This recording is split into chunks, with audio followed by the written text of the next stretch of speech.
And we are live, guys. Thank you for waiting. I do apologize. I don't want to hide behind Hawaiian time, but I will say I will take the responsibility for Hawaiian time.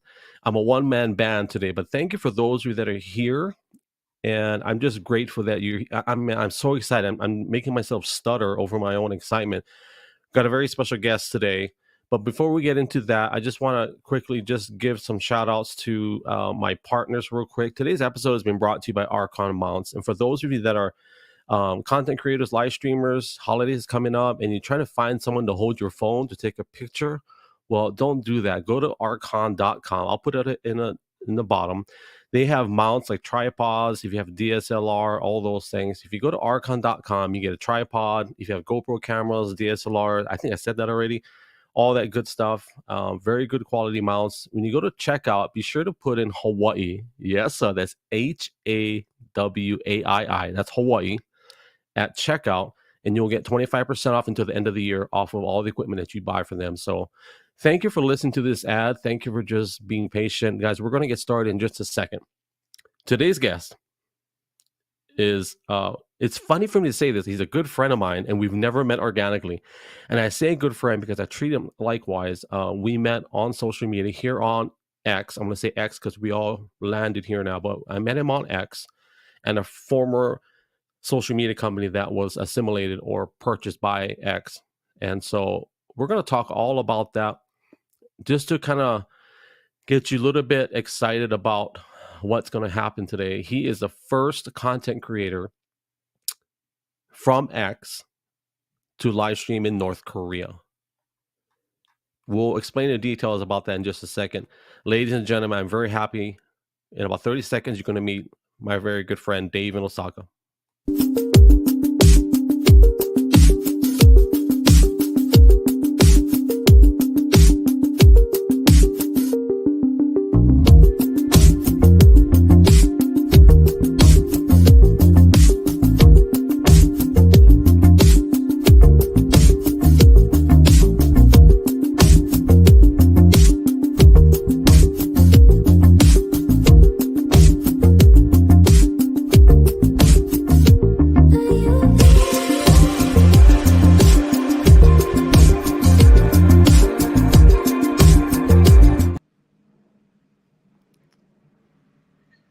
Are we good? We're good. Yeah. My audio's good. Yeah.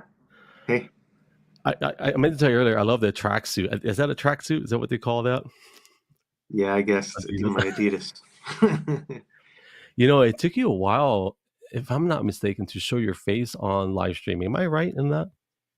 Yeah, that's right. Yeah. I think for maybe, I don't know how many months or whatever. I just didn't. I mean, I was one of the, some people did the talking head thing, you talk to everyone, but I was doing the location stuff. So my camera was pointed outwards. And I didn't show for a while. I don't know why. I wasn't really trying to do anything, but yeah, I didn't show much. It's hard when you got so much beauty around you to put it on yourself. That's how I felt anyway. Yeah. That's my opinion. Like when especially what you have, bro. Yeah, well, you two over there, yeah. Well, you started off what, doing location where you were talking? Primarily was location, but at that stage of my life, I was already comfortable, like showing my face. But I think just the ocean and the beach, I think I felt like it was too easy, but even though it's beautiful. Yeah. But as we got further on in live streaming, for me anyway, I found that there was always somebody with better content, like visually speaking. Mm-hmm. And I just started talking, and so I kind of migrated to that, back and forth, right? So yeah, right. We got to start this off. When you look back at the quality of the video, I mean, you said it was really beautiful, but the quality of the video at that time was not much to 780. Really appreciate that beauty so much. It wasn't that great. It was bad. We were lucky if it was 780p. 780. It was more like 320 sometimes. I mean, it depends where. A lot of the signals were pretty bad in a lot of places, So. And we still watched each other. Isn't that crazy? Yeah, that's the thing. It wasn't about the visual so much. It was just connecting there. Well, that and the fact that I could travel anywhere in the world. Yeah. Right? That was a new thing. I always look forward to, if I saw a red dot in Japan, I'm there. Yeah. You know what I mean? Like Hokkaido, Osaka, of course, Tokyo. Mhm. I've seen a lot of Tokyo. Oh, actually, Al in Yeah, right. yeah, and I met him. I think we had a bit of an advantage here. We had a pretty good connection, like it's pretty fast, so the signal weren't too bad. But I mean, in general, across the board, everywhere it wasn't that great. Yeah. Well, real quick before I forget, to all of my ex family, I apologize. My comments don't populate in my software, so I'm using StreamYard. Twitter disengaged that for some reason. So if you're live on X, thank you first of all for watching. And if you missed the introduction, we have Dave in Osaka. His name's up on the left right corner of your screen. That's his user handle on all social medias, I think. Yeah. It used to be Wagamama Mama on Periscope. It was, yeah. Which I never quite. Dude, what did that mean? I know I asked you before. In Japanese, Wagamama means selfish. So, and I didn't really pick it for that reason. I always thought it was a funny word. So I just put that, and then I was like, I'll tag a little bit more just to make it even more silly. And I just used it as my and you know what's funny? handle. You're a white dude in a foreign land saying you're selfish. That's so funny to me. Yeah. So that was at the beginning there, yeah. Well, let's do this toast. So for my ex-family, I'll share my side of it. And I don't know if you have a side to it or not, but I was telling my wife today, I said, she says, why are you buying this fish? I said, because we're going to cook it. And then I thought, no, I'm going to eat it. So last night was the worst fish cutting job in the history of my entire existence, but I was under pressure. It was terrible. Oh my God. My cousins, they already slaughtered it a bit, didn't they? They didn't give you much to work with. Well, first of all, they cleaned it wrong. They cut. So when you cut fish, right, it has to be a straight line along the belly, and then they clean it. They cut it up, and it was weird. And I'm not blaming them for my poor skills, but when I wash them, I totally did everything wrong. But you're under pressure. I'm live, and so. But anyways, yeah. So I told my wife that I had this whole grand plan and dream, and I'm going to do this. My plan is next year I'm going to find a way to go out there and meet you. Okay. But of course, pandemic and my whole brother situation changed a lot. Right. We're supposed to eat together and eat something exotic. That was my plan anyway. Yeah. So I know we're going to do that today. For those that don't know the backstory, that's why we're going to do it today. So actually, why don't you show yours first, if you don't mind? Okay. Yeah. Well, check this out, guys. I'm going to put them on the Jumbotron. Wow, check this out. Let's make. All right, this is. I'm going to take a drink. Greg's going to eat. I'm going to drink. So this is Go ahead. This is a bottle of habushu. Habu is the snake. Habu is a Okinawan pit viper, poisonous snake, and shu is alcohol. So this is a preparation of alcohol with a Okinawan pit viper in it. So I think the yellow comes from the herbs that they use in it, and it's made of a drink called awamori. I believe it's a mix of awamori and alcohol. Awamori is like a rice kind of alcohol. And it's famous in Okinawa, in the southern islands. So this is a real Okinawan pit viper. There's different ways that they prepare it. I can tell you the more spectacular way, or the more interesting way. I think they put it on ice, which puts it to sleep. And then they remove the intestines or whatever from it. And then it wakes up and supposedly strikes. And that's why you see it open mouth like that, striking. And then they put it in the bottle. So that is Okinawan pit viper alcohol. Yeah, traditional drink down there. So they remove the intestines, I'm guessing, so there's no toxic or bitter taste, I'm guessing. Yeah, right. For that reason, yeah. But I don't know the percentage. I think it's not too high. Oh, it is 35%. It's strong. Yeah. So usually you drink it on. You can drink it on ice, or you can drink it straight, or you can drink it with hot water. Or the other one is, what's the other one? Yeah, that's it. Those ways on the rock. Yeah, on the rock. So on the rock would okay. be a little bit diluted, I'm guessing. Yeah. It's pretty strong. So yeah, mizuwari, it's like mixed with water, which is probably how you usually drink it, just to dilute, because 35% is pretty killer. So before you do that, we're gonna do a toast. But before we do that, I just want to share with nothing life-threatening like Dave. So I got a raw. What it could be. I'm scared of this one. I'll be honest. I'm a little bit scared about oysters because this one was left out last night. So I'm gonna chance it. So this is our raw oyster, and I've got sashimi of snapper. So in New Zealand, I think they call it Thai. Thai, yeah, in Japanese too, yeah. Oh, Thai. Japanese. Red snapper, yeah. The dude was telling me, I said, oh, it's from Mexico. I'm thinking Mexico. And I said, but it's fresh. Where did you guys get it from? He said, oh, this comes in with our shipment in our Hawaii shipment box. So I looked it up. The company they get it from is from Honolulu Fish Company, where I order, where I like to get my fish from. So it's actually, it's going to be either Thai or Hawaiian snapper. So okay. So and that's why, yeah. So kind of, I'm going to do this real quick. We'll do a toast. I'm going to eat the sashimi for you. And we'll talk about, if you guys don't know, Dave, that one sashimi you ate, my wife was like, no, you're not going to eat that, which is the, which one was the fugu. No, yeah. The other one. Yeah.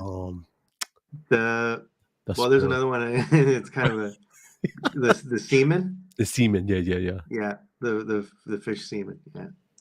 I don't have a fork. I'm going to do my hand. So I'm going to do this real quick. All right. And so if we were there, man, I would love to do this with you one day. And for sure. This is so buttery. Cheers. Cheers. Ooh. I'll do the oyster later.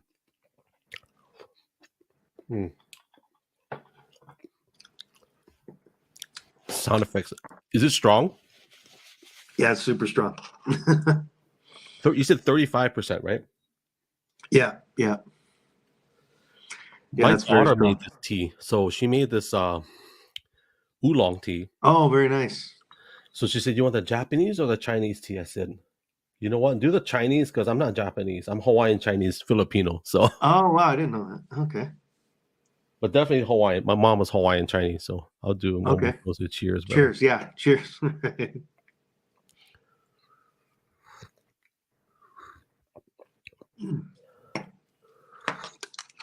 Oh, not going to be drinking too much of that. Okay, you know, we want Dave sober tonight. No more cheers. I'm going to pop up a video and then we'll talk about it.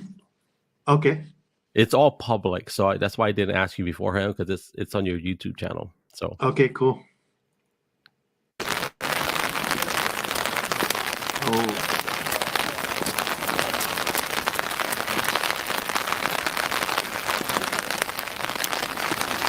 So we'll just go stand at the front over there, like down between these two poles, and then I'll take a picture and then we'll leave. Okay? I mean, just for the group picture. Souvenir. Okay, I'm saying for me, can we stand over there? Is that okay? Oh, yes. Just in the middle? Yeah. And then that's all, and then maybe one from here, and then this.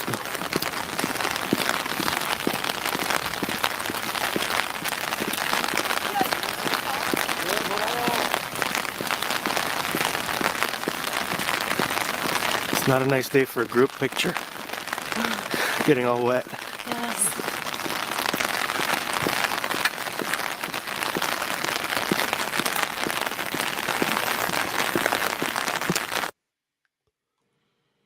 Were those boots I heard in the audio in the background? What was that? I don't know. I'm not sure. There were soldiers there, yeah, but that was that like a main square of? Yeah, so that's the mausoleum of Kim Il-sung. So that used to be the Parliament buildings, I believe, or it used to be where he lived, and then when he died, they made it into a mausoleum just for him, and that complex is insane. Like the security to get into the final room of his body where it is, you got to go through layers and layers of security, like metal detectors, and going there is like it's like a sacred thing for North Koreans, and it's even where once you get into the final room, they blow you. It's like you go through this massive vacuum that blows air all over you to purify you, I guess. And then you go into the room, and there's this in the middle of the room. There's him, like a red light onto him, and his body is there. And you go up, and people line up, and you have to bow to him on every side. There's three sides you bow, but not behind his head. And even as a tourist, they say like you got to please respect our tradition and do that. So I did. I didn't care. But the second time I went, Kim Jong-il had passed away, and they had another room in there for him. So his father's in the one room, and then in the other room there's Kim Jong-il, and you do the same thing. You bow on every side except the back of his head. So, did you have to go through an interview or security process before even entering the country? Well, I don't know if maybe they did, but I don't even know. But yeah, they probably do. Did. They do give. I'm sure. I wouldn't be surprised. You have to do it through an agency. You can't fly directly into the country, so you have a representative that deals with them, the North Korean Tourist Board, and they do brief you before you go. You fly into Beijing, and then the company who's your liaison to them will interview you. Not interview you, they'll brief you on what you're going to go through. But you already know. Obviously, you want to know what you're getting into before you get there. But then they give you the details even more when you get there. Don't do this, don't do that. Make sure you're respectful, blah, blah, blah, all that. And then when you get there, the immigration, when you get in, they do check your bags. They don't want, the two things they said were big was the religious material. They don't want you to bring in any religious material, and even like language books, teaching other languages. They don't want you to, I guess, just because communicating easier with them. And then the cell phone. The first time I went in 2011, they took your cell phone. So at the airport, they'll take your cell phone, and then when you leave again, they'll give it back to you. But the second time, they let you actually bring it in. There was actually a network, a cellular network that you could tap into, and I was streaming from there. So I'm confident that network was not 100% secure. No, it's actually made. It was made by an Egyptian company, Orascom, I think it's called. And I'm not sure if something happened where they had a falling out and they kicked them out. Like the Egyptians built it, and then I think they had a falling out and they kicked them out or something like that. And they managed it themselves. But anyways, they're the ones who made the network. This Egyptian company, I think it's Orascom. But yeah, so there was a signal. There was a cellular network that only could be used by foreigners if they want to access outside the country. But the domestic people, there's no way. They had no contact with the outside world. How did you feel about that at the time? Them not be able. Yeah. Did you have any emotion about that, or? What did I think about it? To be honest, I was so paranoid about my situation. I was like, I got to think about myself. Well, it's not even I don't care. Just yeah, I know. To be honest, the first time I went, I did not enjoy it. I honestly did not. I was so nervous because everything, just hearing about everything, but I wanted to see it. That's why I went. I was so curious. I wanted to see with my own eyes what was happening. And I was cut off from the world. Like from, at that time when, everybody had a cell phone. For that week that I was there, I was cut off from the world. I had no connection to the outside world. I did have a phone, but the rate of the phone call was ridiculously expensive, so I never used it. So yeah, I was very paranoid. And even the second time, I was a little bit more relaxed. But I'm trying to think of those little things like that, the ethical aspect of it. That's very low on my mind. More thinking about, okay, am I okay? Am I doing this okay? Am I making somebody angry or by doing this? Because there's so many rules when you go there.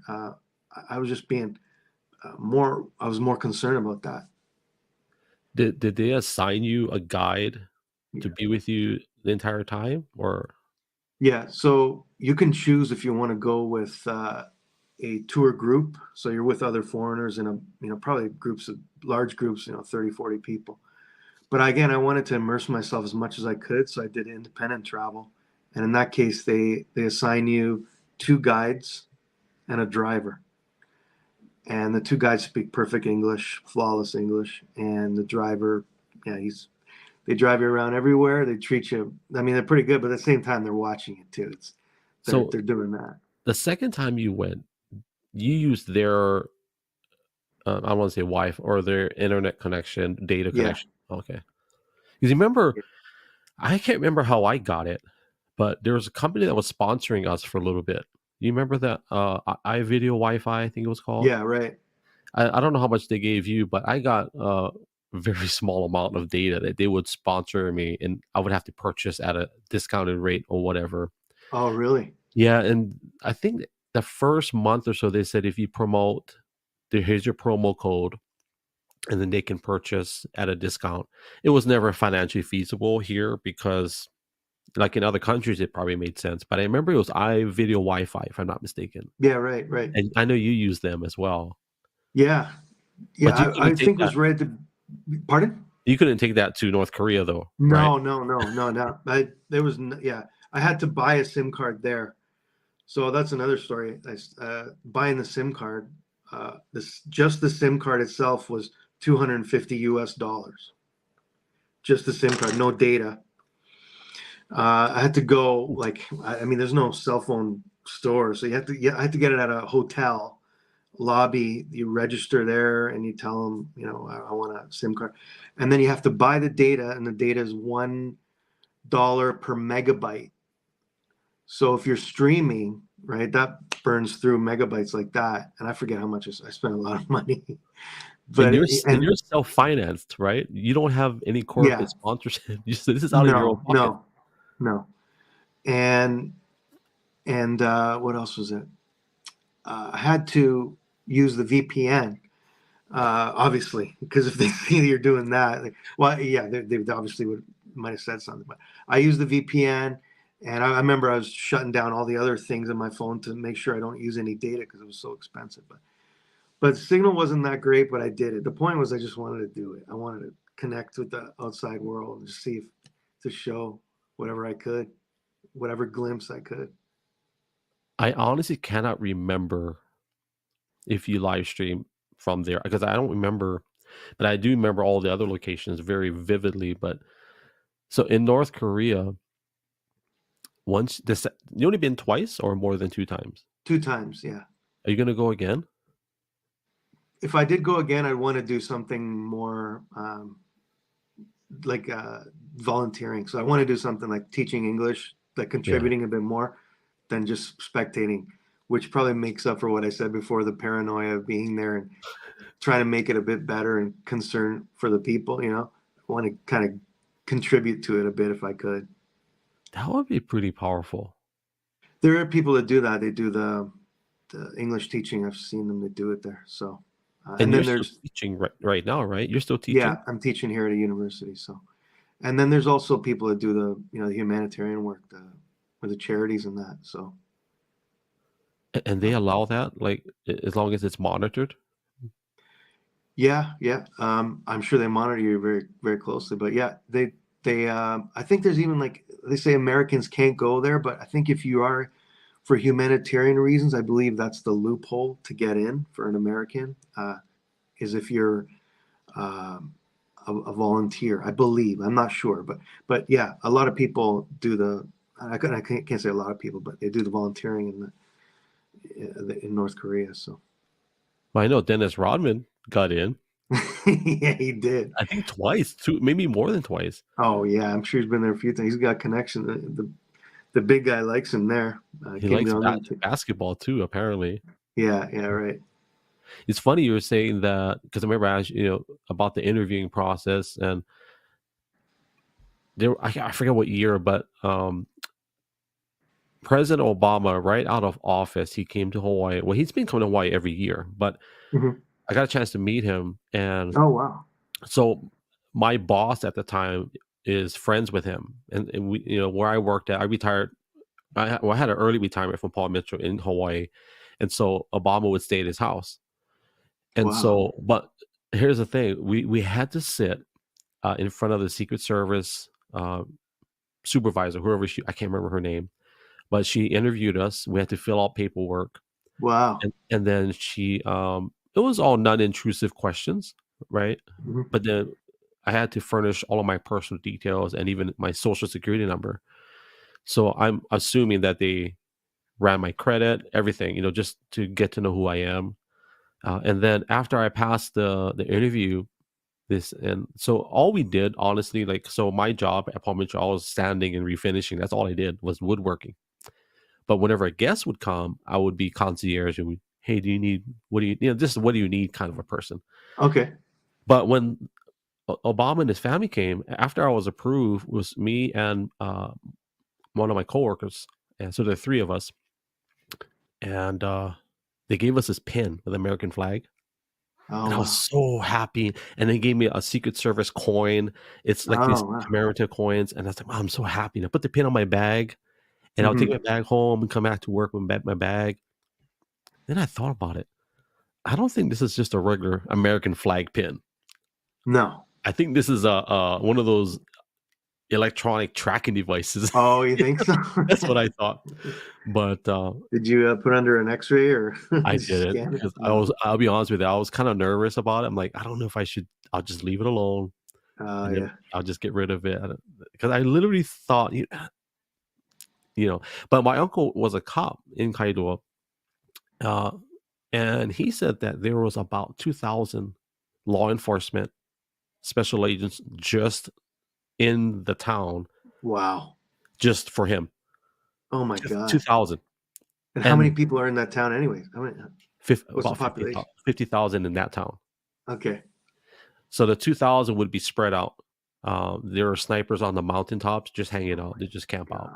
Yeah. And so how I found out is that their sniper rifles, when they're done, they would come down the hill, go to the police station in Kailua where I lived, and they would turn the weapons in, and they would store the weapons at the police station. The next shift would come in and sign off the weapon and go up on the hill. And that's all they did, just wait. 2,000 law enforcement. That's amazing. I mean, that's multiple agencies, of course. That's like local PD, Secret Service, Coast Guard, Navy, you name it, every agency. How long was he there for? When he would come, the family would stay for a month. Oh. He would usually come in a little bit later because he was always in DC because it's always around Christmas time. Right. So they would work to the very end, right? But they would stay for a month, and their dogs, beautiful dogs. Oh yeah. What kind of dogs? I don't remember. I don't even know. I want to say like standard poodles or something. Okay. Something exotic, big dog. They're kind of bigger, but I got to be careful what I say. I will say this though: the chef that I don't know if you ever heard about the chef that made the news recently, who he drowned. I think I might have. Yeah. Yeah, his name was Tamari, Chef Tamari. But I met him and I talked with him. They found him. He drowned in a lake or something, in a pool. And I was like really amazed. And I'm like, wow, because I met him. I don't know. He's super healthy, fit. He wasn't in bad shape. So a lot of interesting stories in that. But anyways, I just wanted to share that with you because of the security, and that was just yeah. No, I never got any interview like that. Yeah, but I guess you would if you get that close to the president. I guess everybody has to go through. I did because we took pictures. I'll share the pictures later, but something so in the main house where they stayed. I don't know if you remember when I would live stream my drone from there. I would take out from the house. So the house. Yeah, I remember. Yeah, dude, I'd take it off from the dining table and go straight out to the islands. Yeah, so that's where they would stay, right? That house, that was a beautiful place. Yeah. What was it called? The two mountains there, the Mokulua Islands. Yeah, that's right. So that's where you were. That's where you did all those. Yeah. Oh man, that was amazing. I remember you saying you can't talk about what you were doing there or whatever, but now I didn't even know that's what you were doing. I had no idea. My dad met Mariah Carey over there. Oh, really? Yeah, I didn't because I don't think I was on staff at the time, but my dad was friends with the manager of the place. And so Mariah, So this is like a rental place? Is that what it is? Like people... it was actually built as a personal residence for Paul Mitchell, and he Oh, ended up okay. passing away, and so his son Angus would stay there every year. But because he treats it as a business, it's registered as a business. He's not allowed to stay there longer than 2 weeks. Oh. Otherwise, he's going to pay unbelievable taxes on it. Oh, I see. So he'll come. No, I take that back. He can stay, I think, 2 weeks at a time. So he can't stay longer than 2 weeks, but he has to come back a few months later. I see. But yeah, it was basically a rental, but it wasn't like, hey, it wasn't on Craigslist or it was very elite because it was like right. I think $7,000 or $8,000 a day. Wow. Yeah. Jeez. How big of a place? Like how big of a... It's a 2-acre property, which is huge in Hawaii, right? 2 acres. Okay. 5 buildings, and Oh it only, I think, only 15 people basically. So 15 people on 2 acres of land. Well, that's a lot of people. Yeah, it must be a big place. What about like the actual residence or the square meters or square feet? How much was that? I would say the main house was at least 7,000 square feet. Wow. At least. Yeah. It wasn't really rooms. That's why it was mostly open space. It was like a big, if you can imagine a big turtle shell, the size of like for a house. That's kind of what it was like on the inside. I remember from whatever you showed, it looked like a pretty open concept kind of place. Yeah. I met Drew Barrymore, who was one of my childhood crushes. Oh wow! Where'd you meet her? Where'd you meet her? She stayed there. Oh, the same place. Okay, all right. She actually talked to us for a long time, and I was like, I was so starstruck because as a kid, like I was always like fascinated with her. Yeah, right. But who else did we meet? Quite a bit of people, A few of them had to sign those non-disclosure, but oh really? Yeah, but I still mention because they're not there now. Usually the NDAs are for when they're there. I see. Or if there's something sensitive that happened there, So I see.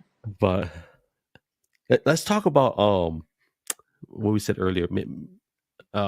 Before I have Dave talk about it, my wife was telling me family before we went live. She was telling me this story about Dave. So if you don't know Dave, he's obviously an amazing.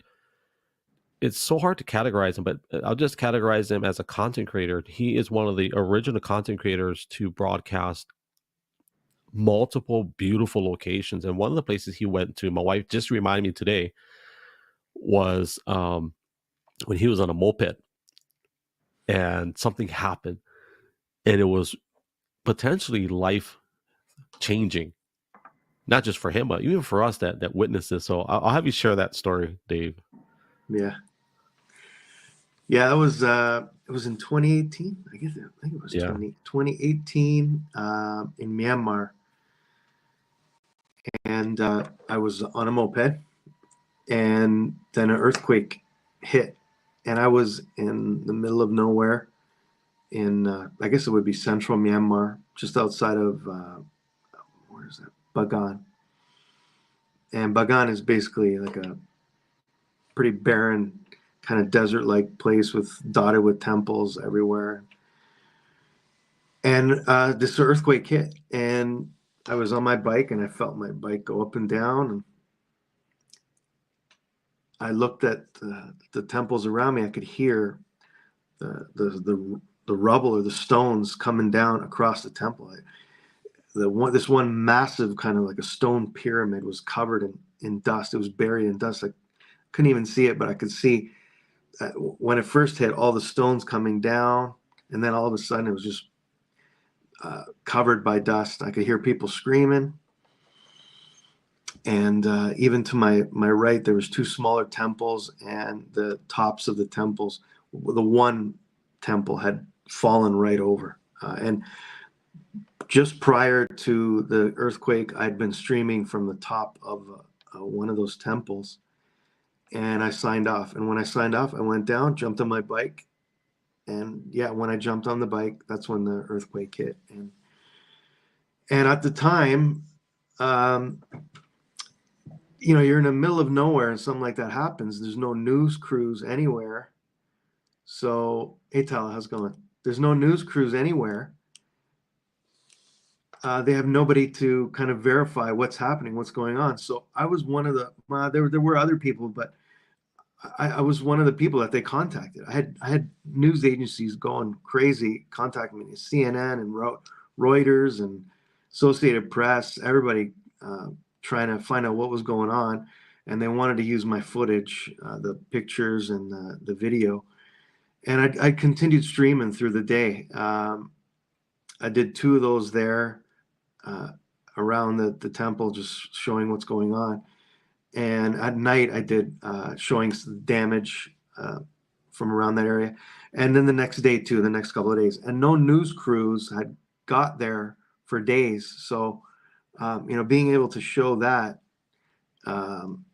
live before any international news was there kind of showed you the power of live streaming, being able to bring people live to a situation where there was no people there. You're in the middle of nowhere in a third world country, and you have this 3G stream, and being able to bring it to people live it was crazy. It was just what the heck? It was 3G? A wild day.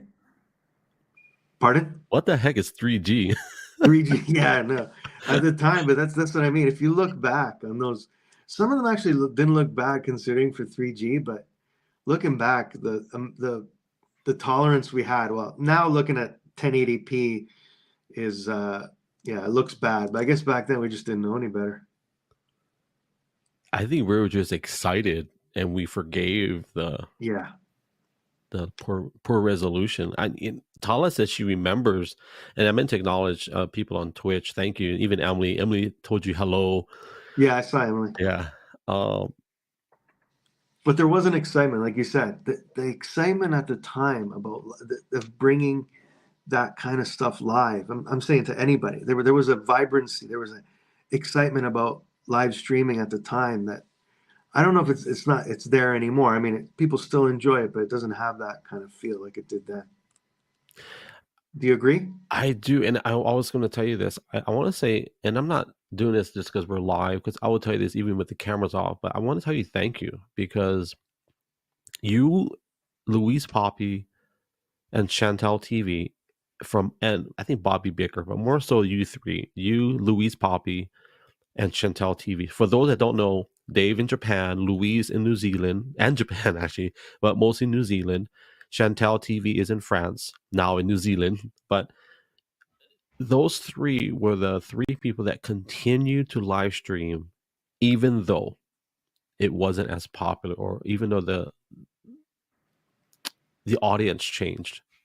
Yeah. But I want to tell you, Dave, thank you, because I think honestly, had it not been for you to continue, I probably wouldn't have started streaming again, because for those that don't know, Dave is very consistent. I would say he's one of those that's very consistent. It doesn't matter if there's 1 person or 5,000. But thank you for doing that, Dave. I couldn't find enough pictures to put up on here that would represent what you've done. It's crazy how many things you've done. It's just beautiful, the work you've done. It really is. Well, thanks, man. Yeah, I mean, I said that the excitement of it then was, I mean, you know, there was quite a bit of a vibrancy in the community. Not as much, just because a lot of it is, well, Periscope closed down. That was a huge blow there, and then people scattered. So, you know, it was circumstance, a lot of it, that kind of maybe affected that vibrancy. But and then everybody, well, a lot of people went to YouTube, and Haps that went on too. You know, there's 2 people that went to YouTube. I don't know if you remember Rob Braxman. Yeah, of course. He did great. Huge following on YouTube. Yeah, he did. Massive. And then there's another guy, which not too many people heard of him, but on Periscope, he didn't get a lot of viewership, but he was always honest and organic. His name is I Am Symphony, and I think he's got like 50,000 followers on YouTube, and all he does is share life. Yeah. Oh, really? Yeah. His name is. I don't know about that guy. Yeah. See, not to me. I followed him because I always was intrigued by his voice and the way he carried himself. But I was just watching him on YouTube, and he has a great channel. I think his wife is from Southeast Asia, if I'm not mistaken. Okay. But I Am Symphony. I Am Symphony. And where did he broadcast from? What country? I'm pretty sure the United States. Yeah. Joy Brooklyn. Yeah, he's using YouTube, right? Then the other one is Penguin 6. He's doing well. Oh yeah. He's got like doesn't he have like press credentials now to get into? So he's showing a lot of behind the scenes stuff. He did drone stuff too. Did he do drone work too? Yeah, he did. He did. Yeah. Hong Kong. And that's right. And then he moved to Washington and made something out of that. I think he was kind of disappointed to leave Hong Kong, but then actually he found most of his success in DC. So, did you meet him organically? No, I never did. That was one guy I wish I always did meet. But I met John Ho. I met John in Japan and in Chiang Mai. So it was great to see him a few times. John is good people, even though I've never met him organically. He is. Yeah, he's a very good guy. Family man, and he's doing well in his business, and he's a good guy. He's very, very entrepreneurial spirit, that's for sure. And he doesn't hold back. And he'll call BS when he thinks he sees it. That's what I always appreciated about him. Yeah, that's right. Yeah. Yeah. Yeah, he did. That's right. Yeah. He's real. He's real, I guess. Well, he's exactly like you meet him. Whatever you see on the broadcast is what you see in person. So that's what I like. I did appreciate that if he saw something good that you did or I did, he was always authentic in inquiring about what we did, how do we do it. I think part of it was like, is that real? Like, are you really getting this or that? Or how are you doing this? And that's one that I appreciate about John. You know, he put that pressure to make sure that we're always authentic, or, you know what I mean? You know? Yeah. Right. When he was in, now he's not really doing that at all. Any of that, but yeah, he's definitely an authentic guy. Yeah. The same guy you see on Scope is the same guy you met in real life. I appreciate that. So for you, where are you now in your live streaming? Do you have anything that you haven't done that you want to do? Well, I'll be very honest and say a lot of things were financially, I was a little bit better financially than I was spending a lot of money. Obviously doing all that stuff costs a lot of money. Going to North Korea is not cheap. Going to Greenland and doing all that is not cheap. Oh, yeah, that's right. Greenland. And just traveling anywhere is not cheap. So, but I guess I'm getting a bit older and fewer earning years of my life. So I'm trying to cut that down too. But that's one of the barriers in terms of live streaming is because I'm a location person, moving around costs money. I don't know if I really want to spend my money on that anymore. So, but I absolutely enjoy, I love talking. I just love interacting with the people. And that's what I miss the most when I don't do it. So, but what do I want to achieve? So I really want to work more on the YouTube stuff. And I'm trying to think, I do want to keep on, I want to hopefully, I'm going to make more money so I can continue the location stuff and bring that back, because that's what people enjoyed the most when I was out on location doing all that. So I just haven't been doing it as much, trying to save a bit more money. So that's the biggest thing is finances. Have any companies reached out to you for brand marketing or anything? Other than like, I'm trying to think who. iVideo, they did for a while. I actually got it for free. They gave me free Wi-Fi. And who was the other ones? Not really. Yeah, I nothing off the top of my head I can think of. So, but at the beginning it was pretty exciting. Like there was quite a bit of attention on Periscope. If you remember, it was on the news and everything. And if anything, that was the time it was going to happen. But now it's saturated. I will tell you that. But were you part of the crew that got those 360 cameras? Did you get one as well? Yes. Yeah. That was one too. Yeah, that was right. Yeah. If we could go back in time and tell ourselves, do more with this, because Insert 360 is huge now. It is huge. Huge. And we were there at almost ground floor, really, before they had all these products now. Yeah. I remember at the time though they were doing like promoting, and the numbers were kind of weird. Do you remember that? I do. If you had if you had the camera plugged in, you had 300 or whatever people, or I don't even know. We can get into that if you like, since those are the old days. I wonder if those numbers were real. I don't think they were. I'll tell you. This is going to be good. So with Egg Drop, we offered analytics through bots, right? So our bots is really an overused word. They were basically just programs. Okay.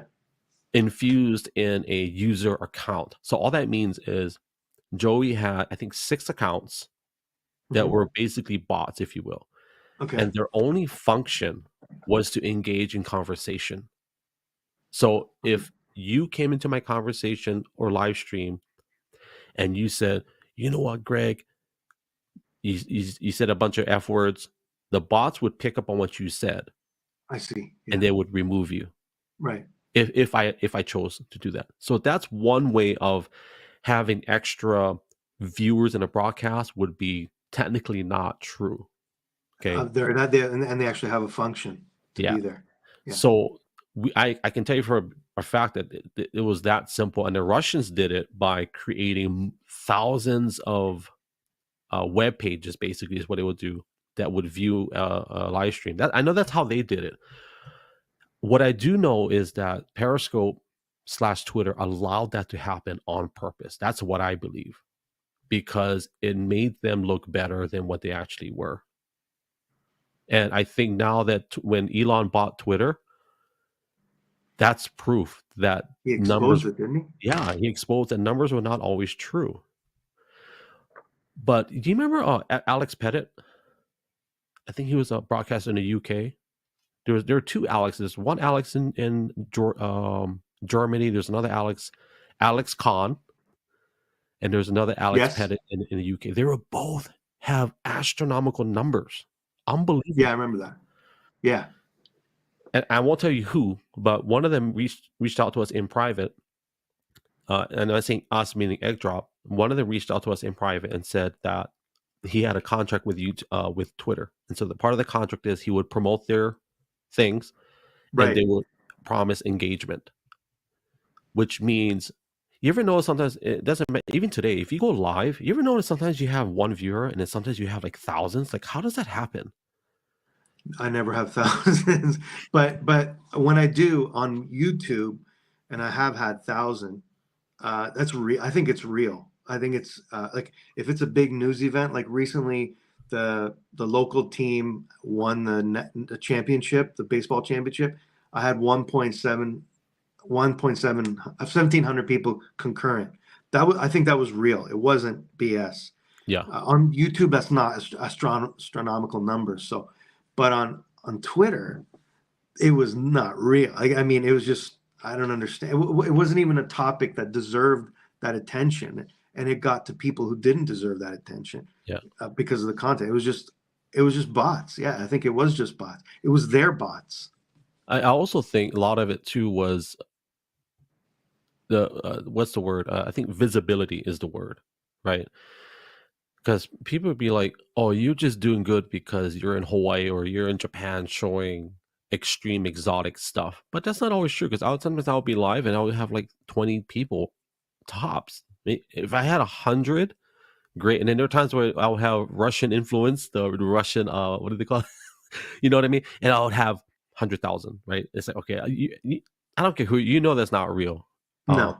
But what I do know is that they would give exposure to certain creators. That was part of the deal. And I won't say who, but there was another broadcaster. There's 5. I think they revealed who it was. I think they revealed. Yeah, I think they did too. And those people, they left the platform even before they shut down. Yeah, right. because they weren't getting paid. Because I know they got paid a little bit, so. No, I remember they had a picture of them all together. Like, these are the creators that they signed a contract with, and they promoted them, and they're the ones who left as soon as the numbers went down or whatever, their money went away. They left. Yeah. But people like you and me, or the little people, are the ones who stuck around, that really had that authentically enjoyed it. Just doing it for the fun.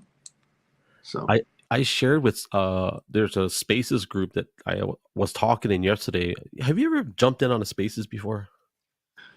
Yeah, I've done a couple, not really a lot. So it's weird because what's his name? The founder of Periscope, Kayvon. So Kayvon, yeah, he pioneered Spaces for whatever reason, right? Yeah. And he said this would be the next big thing. And I'm thinking, I felt like it was going backwards. That's what I really felt like. Why are you doing this? I agree. But when we did Egg Drop, it wasn't cheap. Just to have server space to run our little program, it was at least $500 a month. Wow. And that's just us. And we were small time. And we didn't even host user accounts like how Periscope did. So I can totally see why they would. I can't even imagine how much they would spend just on server space just for live video. And we're talking a lot of money.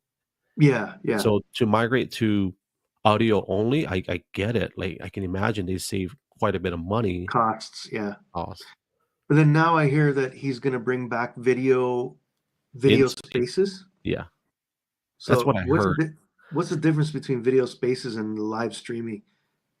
I think this is my opinion. I think they're using that video in Spaces, so there's no confusion as to what it is. So, because if you throw the word Periscope today, people are like, yeah, that's way back then, whatever. Yeah, right. But if you say, oh, we're going to do video in Spaces, people get excited. All the people that are audio only are getting excited. I see. But I think it's, I don't know. I think it's going to be like Zoom. You ever been in a Zoom conference before? Yeah. You're going to have 10 people all jumping over each other trying to talk, So it's not going to be for some reason I thought of like a location thing. I guess it could be. It could be one person streaming a location, other people chiming in. But I think it would work if they. What do you use for your? You use Prism Live, or do you use something else? I use Prism Live. Yeah. So I think Chantel, if you know Chantel TV, she's the one in France, but she's in. I think she uses Stream Elements or Stream. She uses something that I'm using. Okay. And Streamlabs. Streamlabs. I think it's Streamlabs. I think either that or Restream. One of those two. Okay. So you can do multiple. I heard that Twitter is talking with one of those companies, or X is talking to one of those. So if they do purchase or buy out one of those companies, it would work. And then you could see the comments too, I guess, if they do that. Right? That's what I'm thinking. Yeah. I mean, that's a huge barrier. I mean, I don't understand that. I don't understand the paying to comment thing. I mean, it's already a battle enough to get anybody into the broadcast, but to put that barrier, you got to pay to chat. Oh my God. That's true. For little people, it's a killer. It's a killer. Yeah. I didn't even check if I allowed. I think I did allow comments in my.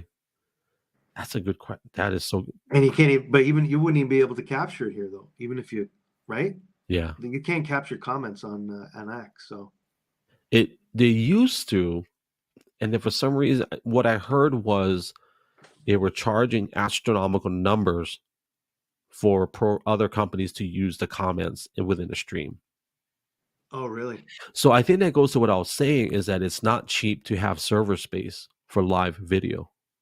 So they're trying to recuperate costs. That's what I might be wrong, but I knew one of my a friend of mine. He was a streamer too, MJ Klein. I knew MJ from Taiwan. He was dealing with another very small live streaming platform called Broadcast. It was called Broadcast. Yeah. And he was even thinking of purchasing it because they had closed down, and he got all their financials and everything and how much they spent. and actually the server space, it was ridiculously cheap. It was not expensive, and I don't think it was a small amount of data too. Like it was quite a bit, but it wasn't that expensive. Yeah, so I'm not sure, but yeah, you might want to talk to him about that too. I recall him saying over and over again, it's not that expensive to run it. That's not the cost. That's not the problem with the cost. So we were using Amazon servers. So I'm not sure what everybody else uses, but I'm sure there's Amazon, there's Larry Ellison with his Oracle. I think there's Google as well. Mm-hmm. I don't know what Twitter uses, but they were Russian based, so I don't know what they use. Probably none of those, probably. So I bet there's a trade-off. Yeah. Yeah, we give you good rate. We give you excellent rate, but we take data. We take data as well. We take exactly. Yeah. That's probably what it was. You're right. So Simon, I think he's in the UK with Heckle. Yeah, that's right. Yeah, he's been self-funding his own live stream platform, and it's there's another person you can ask. Yeah, and he's really good. It's just there's no viewership. Yeah. So, but he's got the map feature. I've seen it. Yeah, that's awesome. I hope that, I don't think X would do it, but if they did, I mean, it's just too many people. Probably wouldn't be. You know what I mean? Too many. If you have that many people, I guess Periscope didn't have that many people. So if you have that globe function, it's not overwhelming. You know.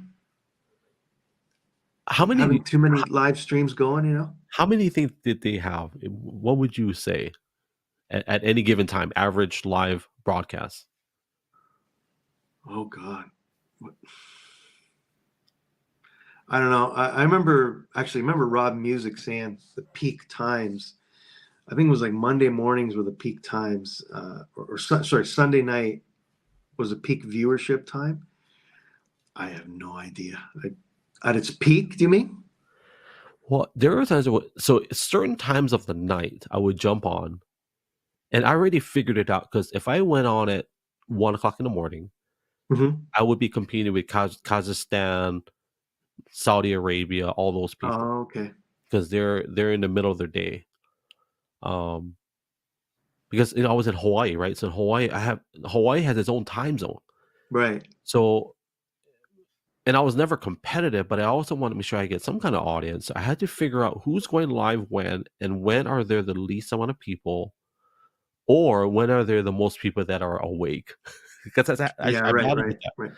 So there are times when you see thousands of red dots in Europe, and then sometimes you would see like maybe 30. There are certain cities that always had red dots. Always had. Yeah. The peak time would always be, when I was doing Periscope, was 7 a.m. here.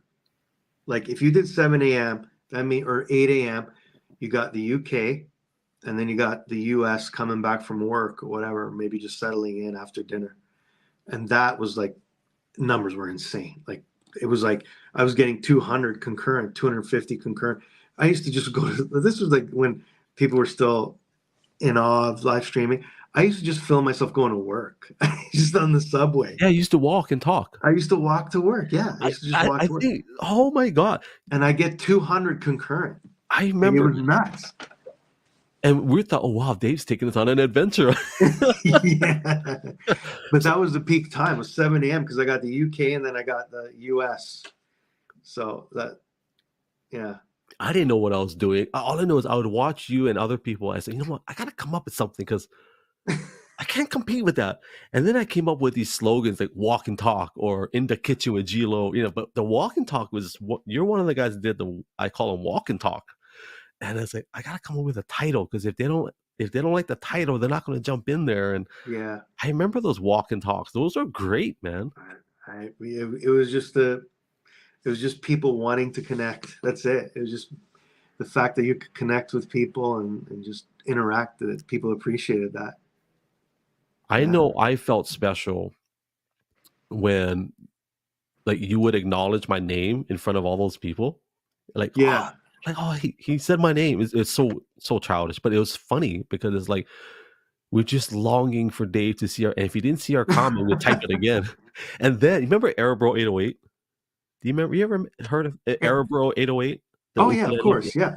You're one of your friends there. Yeah. He taught me how to do pre-typed words. You ever heard of that on iPhone? No. So yeah, dude, this is old technology. So on iPhones, you can pre-type phrases, save them, and you can do shortcuts.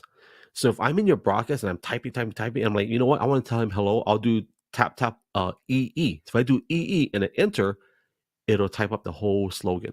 Oh, okay. So like I would make silly stuff like hello, don't forget to talk to gLO and emojis. I remember that. Yeah, I do remember that. And we would flood the screen with comments. I'll do it to you. Yeah. I remember that. Yeah. So you would do that into other people's broadcasts? Yeah. Okay. Yeah, I remember that. We would do that just to get your attention so you can say our name. Yeah, but you were supportive though, like you were saying. You would say something about the person and then mention yourself. So yeah. That's the one thing we learned about live streaming was you have to give, right? You have to give to the broadcaster and for lack of a better word, encourage them to keep going. Because a lot of us, we would go live and like, is anybody here? That's the initial feeling. Yeah. Right. Yeah. And when someone talks, you're like, oh, somebody's here. Let's keep going. Yeah. But it's the hearts too. Remember so when people tap the screen, when we see those hearts going, okay, somebody's actually active in here. Yeah, right. That's true. I want to pop this up. Tala did this for us. There you go. Oh yeah, she's got her. Is that her preset? That's what she said. She's got her prompt there. He also had his own app. That's an old comment. Sorry about. Oh, Rob. Yeah, had his own app. Yeah, he did. Right. Yeah, Braxme. I was in it. It was a secure server and all that. So. Yeah, I was in it briefly too. Yeah. I meant to tell you before we went live. Whenever you have to duck out, just say rapid fire, and then I'll give you 10 questions, and you don't have to answer. If you feel like you can't answer, just I probably can't answer that one. So yeah, okay. That I meant to tell you that before, but I'm letting you guys, the audience, know. Hey, whenever Dave says rapid fire, that means we're going to land the plane and he has to head out. So I don't care. Yeah, I'm easy with the time. So man, so what was it? Oh, hearts. I don't know if you were there when Elon went live on his cell phone. Do you remember that? Did you ever Which see one? That? The very first one when he found... I do. The 8-bit Elon.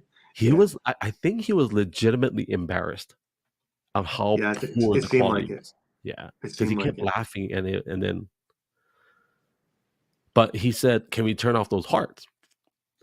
Yeah. And then one of the developers in the back, engineer, said, "Oh, that's just code from 2015. We never updated it." And people, so without getting political about the buyout, but to me, it's like, how can you have a company with 8,000 employees and you haven't updated code in 4 or 5 years? They just totally neglected it. Yeah, isn't that crazy? They totally ignored it. They're focused on other things, Well, they got focused on the election, right? The whole Trump thing and all the involvement with the government, the tie-in with all that. And so that's documented. Streaming was, pardon? And that's documented. Yeah, it is. Yeah. We're not making this up. No. And that's so live streaming is like the last thing on the list. So I'm not surprised. I'm not surprised at all how what poor state it was in, considering how much it was neglected. So yeah. I'm not glad that people lost their jobs, but it really bothered, even to today, on Android devices. So I have an iPhone. I have my Samsung as well. If you're on an Android device, you can't see comments. It's very spotty. It's very rare. Really? Yeah. Oh, it's so strange. And Android always got Android always got the worst of it, right? They always had the features later and never were a priority at all. Yeah. For whatever reason. I don't know if it's harder to program because there's so many different kinds of phones or whatever. You have to take. I don't know what it is, but I think the Android in general, it's harder because there's more than one device. Yeah, right. And there's more than one operating system, progressively speaking. So not everybody. So like iPhones, you typically only have 1 or 2 operating system updates. With an Android system, you can have 4, 5, or even 6 different operating system updates within a whole array of devices. And then on top of that, even today, like, sorry, I got a Twitter comment. I see Dave. Sorry, when I see comments, I see Dave. Oh, Dave in Chicago. What's up, Dave? And then Eric. Got Eric on X. Thank you, brother. Yes. Hey guys. So today they're still struggling because you've got let's do full screen. You have iOS, iPhone, right? You have Android, which is Linux operating. So when I say Linux, it's not just cell phones, it's tablets, Samsung tablets, it's all those other Android tablets. You also have Mac computers, which is Mac OS. And then guess what? If you got a PC, now you got Windows. Yeah. And so now they've got to figure out how to make all this work. The live streaming. Because if I go right now, if I show you Android has a different viewing system, people that are on a computer, they see comments in the live stream, but they're not displayed on the screen. It's so bizarre. It's kind of like Twitch, YouTube commenting stream on a desktop. I see. iPhones to today have the best viewing experience on iPhones. I think so. Yeah, it seems like it. Yeah, I mean, I always remember hearing just Android people just generally not happy with the experience and just the how slow the development was, or just not at all, just nothing. They got nothing. So, I bought an iPhone because of Periscope. That's how I converted to iPhone. It's much better. It was a much better experience for sure. Yeah. So I know we asked it earlier. Do you ever see yourself migrating to conversation predominantly? Versus, yeah. I thought about it because again, the costs. It wasn't. How do you say? I couldn't maintain the cost of traveling, especially where I went. And trying to top every time, it costs a lot of money. So I thought, how am I going to adapt to this? Yeah, being doing a talk show or whatever would be much more economical. How old are you, if you don't mind me asking? Now, 48. What? Yeah. When's your birthday? Oh, you don't have to say your birthday, but I just turned 48 last week. Yeah, dude. What the heck? Yeah. Yeah, 48. I was going to say you age well, but I think we age about the same. But I've had gray hair since I was like 22. So. Oh, really? Yeah. Yeah. I don't know. Past few years have been kind of stressful, but yeah. Stressful in regards to like profession? Yeah. With that too. So. And you teach English, right, at university? Yeah, I'm teaching at a university here in Osaka. So. And you've been there, what, 20-something years, right, at least? I got here in 2001. That's insane. And 2000. Yeah, 2001. Yeah, it was right after 9/11. Like 1 month after 9/11, I left to come to Japan. It was a crazy time to be traveling and moving across the world. So. And how many languages do you speak? I speak Japanese pretty good, Italian a little bit, and English. So three languages. Well, why did you learn Italian? My parents are Italian. Oh, but you're from Canada originally? Yeah. Okay. My parents immigrated from Italy to Canada, so I learned Italian through them and my family. So this is the first time I learned that. I didn't. Maybe. Oh, really? I didn't know you spoke Italian. Yeah. Wow. How about you? You're a mix of everything. What languages do you speak? One. Oh, you do? Well, Yeah. I'm learning native Hawaiian now, and Okay. I'm very slow at learning. So my mom, before she was Hawaiian Chinese, my dad is 400% Filipino. Um, it's funny because now that I'm not physically in Hawaii full time, Mhm. I have never been so hungry Yeah, I can to imagine. learn my native language Yeah. than ever before. Like it's weird, and I used to always make fun of all the Hawaiians that would be, I would say, like, not prideful, but they're very proud to be Hawaiian, but they're not, in Hawaii. I used to always wonder why they were like that, and now I know why. There's there's something about Hawaii, not just that I miss, but if you've ever been to Hawaii, there's something about Hawaii that we're a tiny little rock in the middle of the ocean. It's Yeah. like our own universe, our own country, our own planet, and it's so healing. And when I was removed from that, man, I have a longing, man, to learn my language. We've been eating as much Hawaiian food as we can, and I'm not saying I took it for granted because I would broadcast the heck out of that Oh, stuff. yeah. Yeah. But it's like now that I can't, like when I ate the fish just now and yesterday, it's like I would eat that every day. Yeah.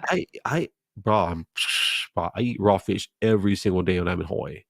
Oh, wow. You know what I mean? It's that it was like part of my, like, Yeah.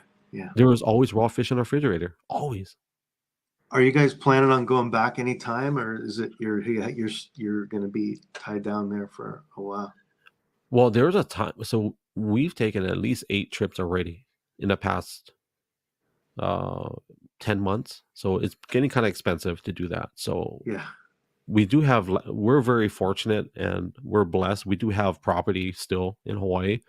Mhm. It's just that, my assignment now is to be here with my brother. Right. Right. Yeah. So we are planning to build on that property so we can get some rental income and then have a place when it's officially time to be back home.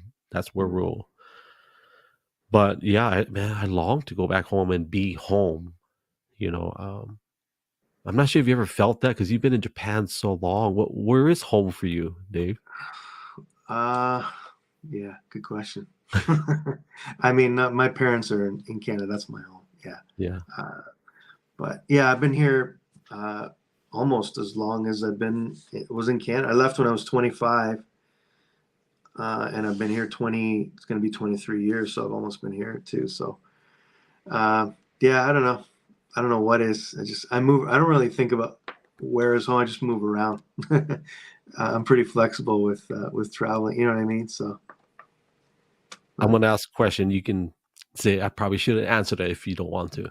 okay. Have you met that special someone yet? Not yet, but hopefully. You Hopefully remember soon. you remember there were these girls on, and guys, I'm not being inappropriate in any way. I'm married, happily married, but I think you and I had a few conversations about some live streamers that were beautiful on Periscope. You remember? Yeah, I do. Yeah. I don't remember And which ones, but there was one in Australia. I think, yeah, I remember that one. I won't say her name, just obviously, but one in Australia, very beautiful. And I remember messaging you to go check her out or something. And then there was another okay. one but the one in, I'll be honest, I was hoping that you guys would connect. I I think I was like, remember that one.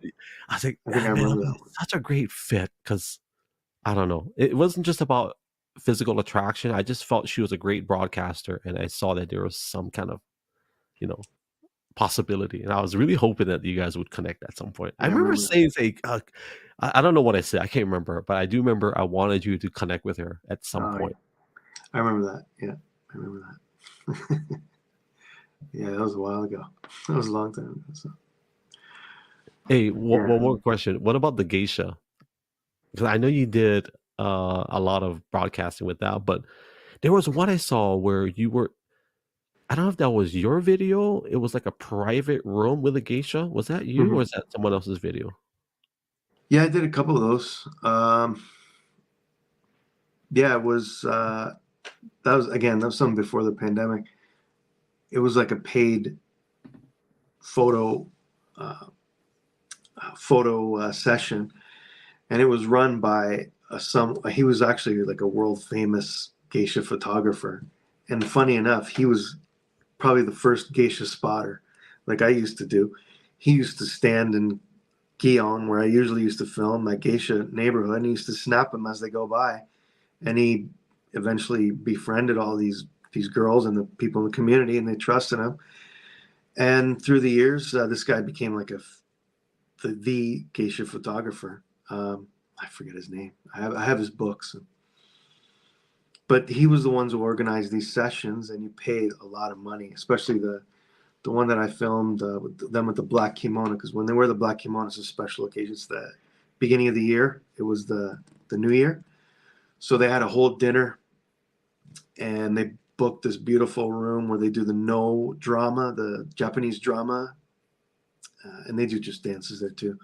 It was like $600. It was expensive. Like, it was not very cheap, but yeah, it was looking back, I didn't realize at the time. I see that when I was doing that stuff, I didn't realize how much people appreciated it. Like, I was doing Periscope and just dumping my videos on YouTube, and I would get 300,000, like 250,000 or 200,000 views, and I didn't even think about it. I didn't even care. Yeah. I was so focused on Periscope and everybody there. I wasn't thinking of the potential for what YouTube could be and what it did eventually be. But yeah, I can looking back, like we loved everybody in the community there. They were amazing. But looking back, it makes me think, like, what would have happened if I'd stayed or actually took it seriously on YouTube. Like, there were some people streaming at that time, but you have 7,000 right on YouTube, 7,000 followers. Yeah, about 7,700, something like that. So, but streaming on YouTube didn't start till like 2017, I think it was.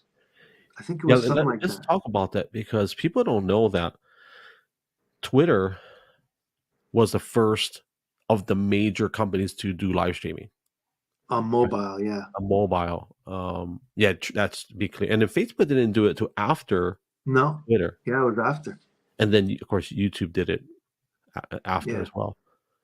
But there were other companies. I know, because I remember we used to use Ustream way back. Yeah, Ustream was the big one. Yeah. With Justin Kahn, right? Justin Kahn. Yeah. That became Twitch, right? And there's another one. Ustream became Twitch, right? I think, yeah. I think they bought out the, whatever you call that, all the programs or whatever it's called, and probably the rights to it as well. Yeah. It was. That's what changed Periscope too. Is when all the other people started coming in, it kind of affected the numbers, I guess, right? When Facebook came in and YouTube started coming in, or just whatever. There's so many live streaming apps. You remember how many? I don't know if you could say clones. How many clones came in that it did affect Periscope, the number of people watching. I'm trying to name them. Sorry, Bigo Live, which is still open today. Yeah, Busker was one. Remember Busker? Yeah, Busker. Haps. Well, that Haps was after, but I'm trying to think what other ones I tried. I can't think of any other big ones that I tried, but just Meerkat in the very beginning. Yeah, Meerkat was a big competition with, but they didn't have the social media behind them. So yeah, that's true. And nobody watched me on Meerkat, so I'm like, you know what? Forget this. I'm gonna go to. I didn't even try Meerkat. I didn't even try it. So I did Meerkat because when I did my first broadcast on Periscope, nobody watched. I had like one viewer, and I'm like, you know what? I quit. So I downloaded another app, which is Meerkat, and I had nobody watch me on that either. When was your first broadcast on Periscope? I want to say November of 2015, I think. Okay, so that year, yeah. It was that year. Just a little bit later. Yeah, I think it was in November. Because it was big. It was a hit at the time. But even at that time, even if you started in November, there was still, that's still your early adopter. That potential for growth it was huge, right?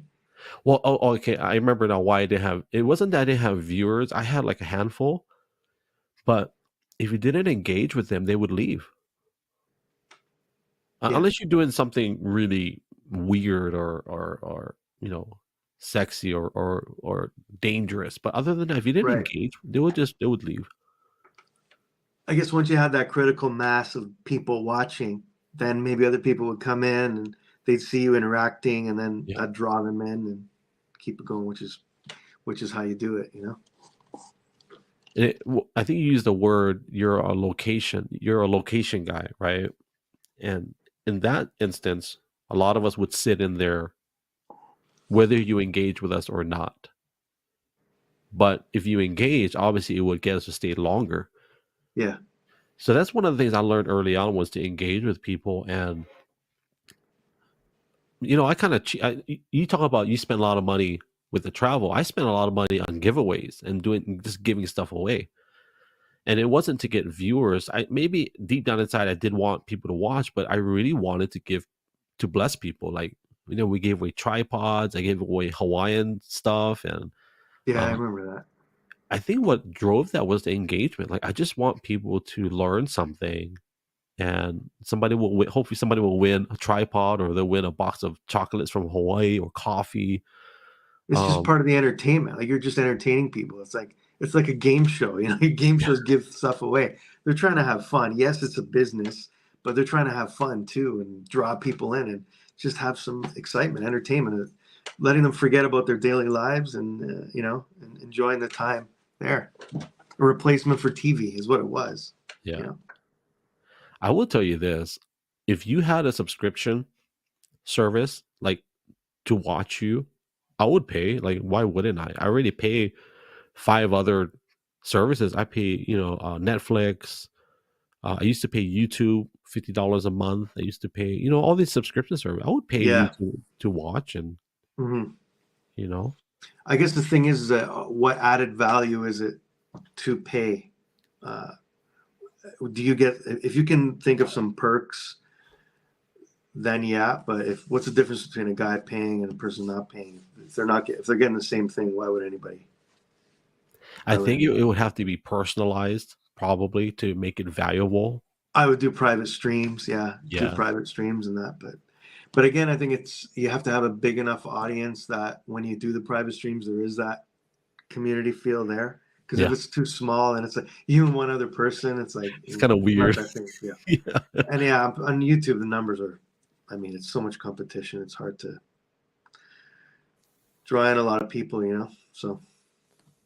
I was going to tell you earlier, how many I've had, probably 7 different companies that were sponsors, but I dropped them because I wasn't making any money with them. So to me, it's like, why would I even put that effort in? Yeah. It was, one of them was electric bike company called Pedigo. Okay. And so they gave me an electric bike, not for free, but I would have use of an e-bike, and I would just ride all around. I used to go to work with it, and I would live stream using it. I would promo, do all kinds of I did Instagram videos, whatever. But I couldn't get anybody to spend $2,000 on a bicycle. Yeah, I guess. So it's like, that's a lot of money. It is. Maybe if I was a big time, content creator, maybe. Yeah.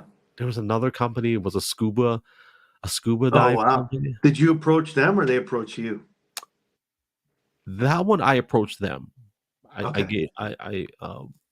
had like a media. I call it a media kit or something. Okay. And I would just give it to them and say, "Hey, this is what I do. Would you be willing?"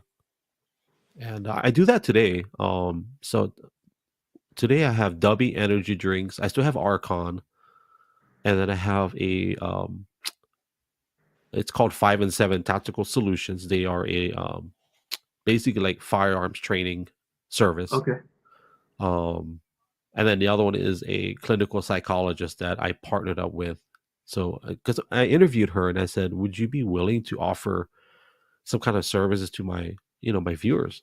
And so, so it's just funny how it works out that way. And I haven't made a lot of money, but it's just something that would justify the time spent on here, Yeah.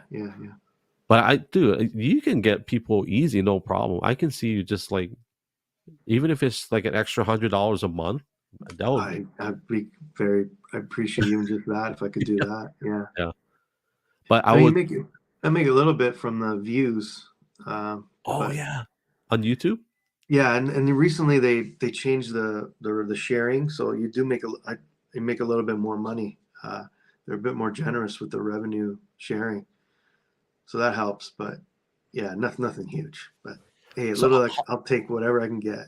How does it work with YouTube? Is it actual viewership or is it ad revenue? Yeah, I'm not really sure, but I think it's both. It depends what you're talking about. I think it just depends on the video. But I know that the one video that performed well is one that people just watch over and over again. So I think it is just the amount of hours watched. Yeah. So. Are we talking like thousands of dollars per month? No, not I'll be honest, just like 150 a month, so. Dude. But whatever, I'll take it. Hey, just from it works. And but yeah, that's from like replays. It's not from new videos. So if that is a constant stream coming at me every month, hey, I'm happy with that. So yeah. And do you have a lot of content on your phone that you haven't shared with us? Yeah, sometimes I do. I don't keep track of anything. But there were some videos I put up, and they just tons of people. Just something weird or whatever. Tons of people watch. What was the one I put up recently? It was one of the geisha ones. Yeah, I never posted it. I put it up, and it was like, yeah, just had thousands of people. People just want to see that content, so it helped. Yeah, so. But yeah, there's just some stuff. I just got clips of stuff that I never put up. So your top 5 viewed content would you say geisha would be number 1? Yeah, that's number 1. Yeah. What about number 2? The bonsai. Yeah. People love the bonsai ones, and then the trucks, the decotora, the you ever see the modified trucks, the Japanese kind of monster trucks, those ones? Yeah. Yeah, that one's a lot of tourists are watching that. And then let's see. Ikebana is another weird. Ikebana is like Japanese flower arranging. And then there's just some other little quirky ones that are really in a category, like the cat cafe I went to with the train set. There's little weird stuff like that. Bear Paw Cafe. You ever see that one? No. It's there's kids who are from like troubled homes, and I guess they're trying to integrate them back into society. And you go to this cafe, and basically the kid makes the drink for you, hands it out to you with a bear paw.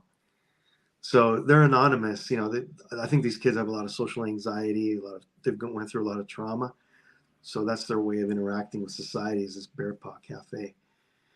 And that one got a lot of views too. It's a pretty unique story. And I saw it on the news. So as soon as I saw it, I put it on YouTube. And that's another thing. If you're fast with what's on the news, you'll benefit in that way too. So I gotta ask you this. So in Hawaii, we'd have a lot of oh, I'm sorry, my mic is really hot. So sorry about that. So in Hawaii, we have a lot of Japanese channels. Yeah, right. I can imagine. And like they would cook rice, and they would have these cameras on the guy cooking the rice.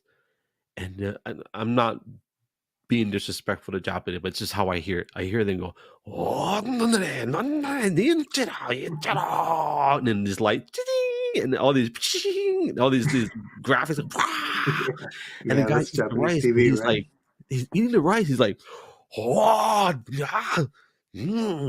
It's like, God, these guys are glorifying all kinds of weird stuff in it. It's like, yeah, why do they do that? I'm just curious. You know what? If I'm gonna be really, really honest, I think Japanese people are they're very polite. They're pretty serious, and people work hard here. They work long hours. And when they watch TV, they want to escape from that. And to do that, they go to the extreme by doing that with the bright letters, the big subtitles, the exaggeration of their motions, and that. And particularly here in Kansai, in Osaka, in this area, the people here are very, that's them. That's so to me, watching that, it reflects the people here more. So it's not that much of a shock to me because Kansai people are like that. They're very outgoing and loud and brash, and the graphics kind of reflect that. But I think in Japan as a whole, the people the way they are, like in Tokyo especially, people in Tokyo are not like that. They're not. I mean, there's exceptions always. It's a total generalization, but I think people in Japan would agree that people in the Kanto region and the Tokyo region are very more introverted. They're quieter. They're not outgoing like that. Whereas here in Kansai, particularly in Osaka, they're like that. So watching TV, watching people being extroverted and the colors and the sounds, and it's an escape. It's their way of expressing themselves, or watching somebody do that. It's how do I say? It's living vicariously through them. Seeing people do that, it's a release. So I think that's why it's like that. So that's my take on it. Are you gonna marry a Japanese woman? Oh, I don't know. Single life is okay. I don't mind being alone. I can see you marrying a Japanese woman for sure. Could be possible. I'm gonna get a drink. Excuse me. Yeah. It's funny you say about Japanese how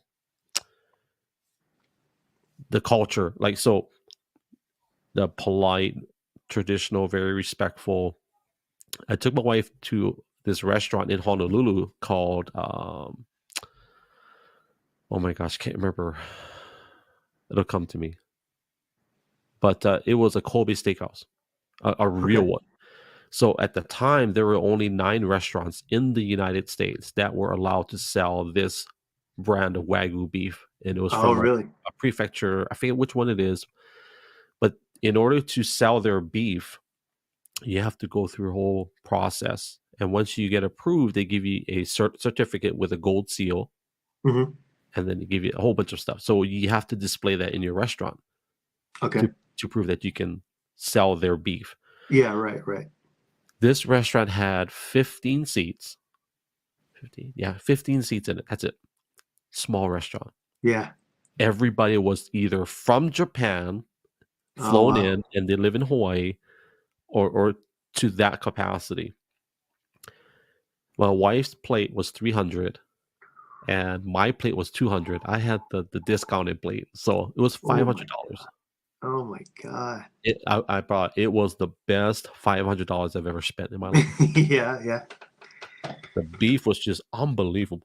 How big of a steak was it? Like how many grams? It was small. Because you can't eat a lot of. No, you can't. You get. Well, we ate a lot that day because it's in dishes. I think it was a 9-course meal. Okay. So the actual main course, I want to say it's less than 6 ounces, probably 4 ounces. Mm-hmm. Because we had beef, because they give you like raw, like Wagyu tartare. We had, of course, crab and other seafood, sashimi, ahi sashimi. Mm-hmm. But it was such a great experience. But when I got the bill, which I already knew what it was, and when I got the bill, I started to add a tip, or there was no section for tip. And the lady was like, "Oh, we don't accept tip." So, okay. Oh, right. They're total Japanese. Yeah. So I said, yeah. She said in Japan, it's already understood that the service is excellent, regardless of what you pay. Yeah. So I said, oh, well, okay. So we're sitting after we're done, we're talking, and I noticed the staff they have nothing else left to do because they cleaned up everything, and there are no more customers for the day, and they're just sitting there. And I'm like, okay, well, I'm ready to go. So I got my check, signed it. The waitress, or I don't know if you call them that, the waitress, the greeter, and the chef, they walked with us outside the restaurant.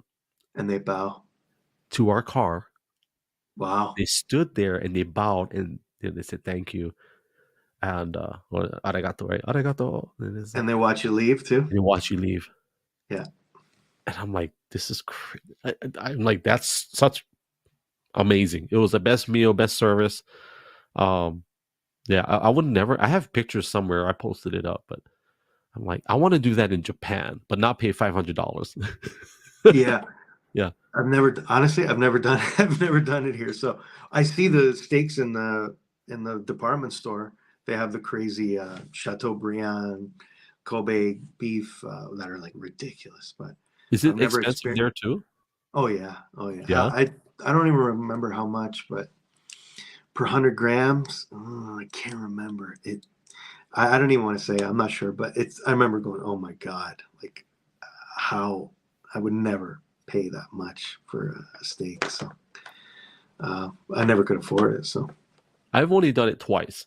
So yeah, I can see that. I can see doing it once or twice, just to like once a year or once every 5 years. So yeah, I yeah, actually just took my wife this year to another restaurant that actually serve the same beef.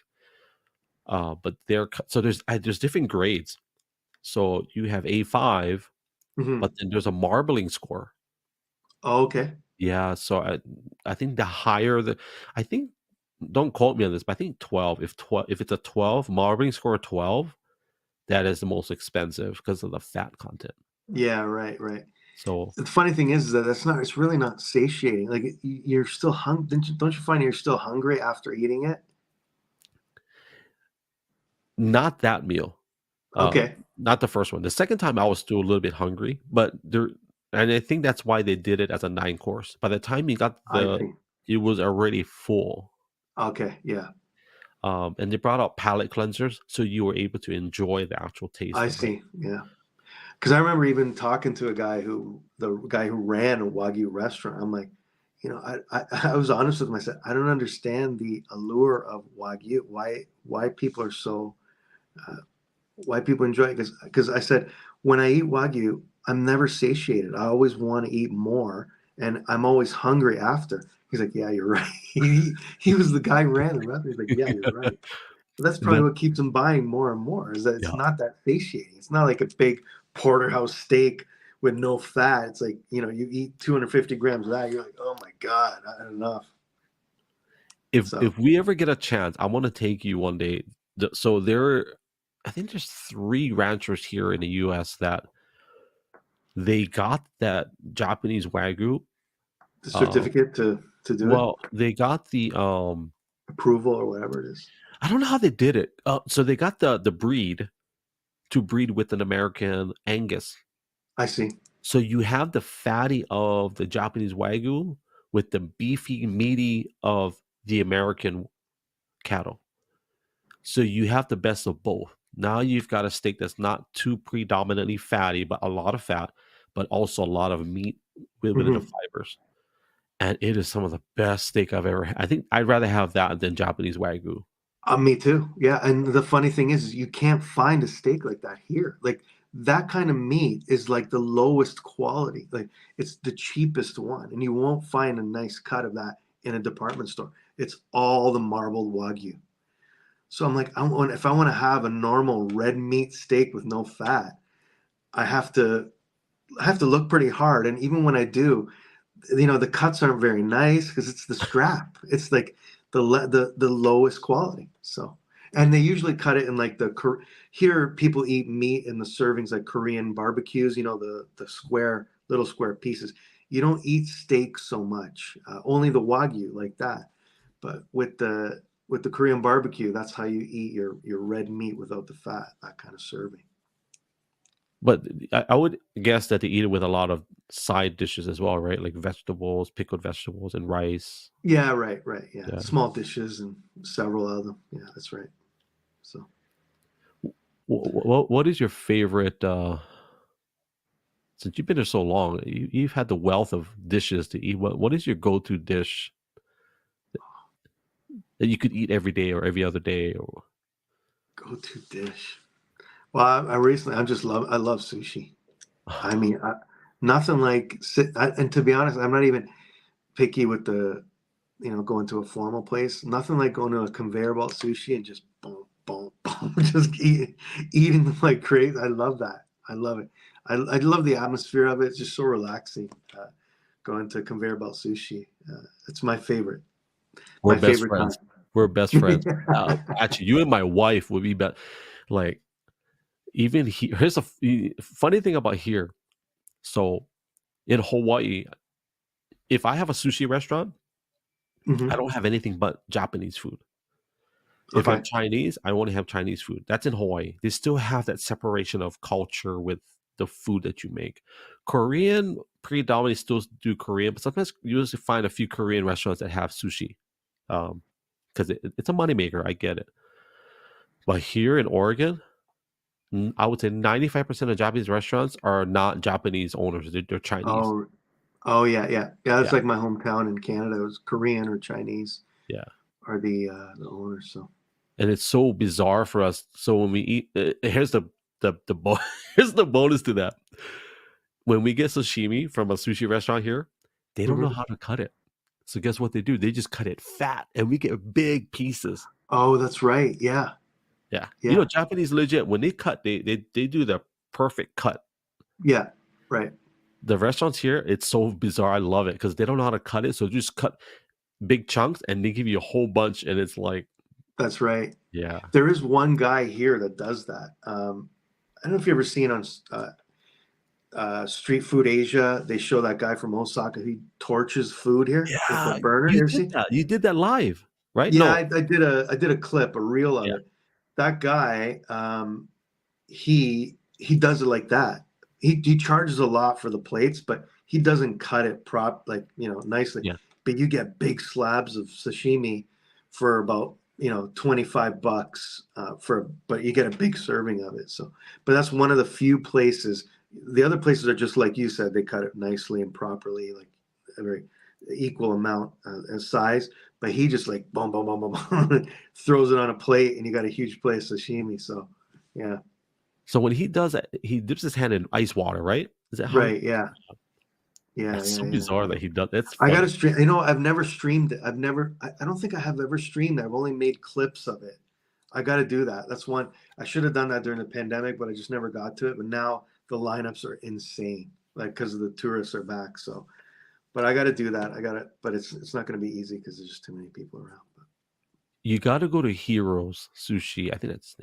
You ever heard of him? The famous one in Tokyo. I think so. Or Jiro? You mean Jiro? Yeah. He's a really old guy. Yeah, Jiro. There's a whole Netflix special. Yeah. I remember that looks amazing. I mean, that's crazy. Yeah. That does look really good. That would be my dream to go there before he dies. Yeah. So. Sushi. All right, man. Let's do rapid fire. I gotta. Yeah, man. First of all, let me say I appreciate your time. Thank you. I'm glad we could finally talk. I really appreciate you inviting me. We can't squeeze all this in one broadcast, so we'll do this again. Yeah, that's for sure. Maybe we'll do it organic one day. Yeah, absolutely. Why did you do this broadcast? Why did I do? I've never spoken to you. Always look forward to talk to you, so that's why I did it. What makes you get up every morning? What makes me get up every morning? Oh God, that's a good question. I can't answer that. I don't know. Yeah, you put me on the spot there. That's a good answer, because some of us don't know, right? It's day to day. Money not an issue. Where will be your next trip?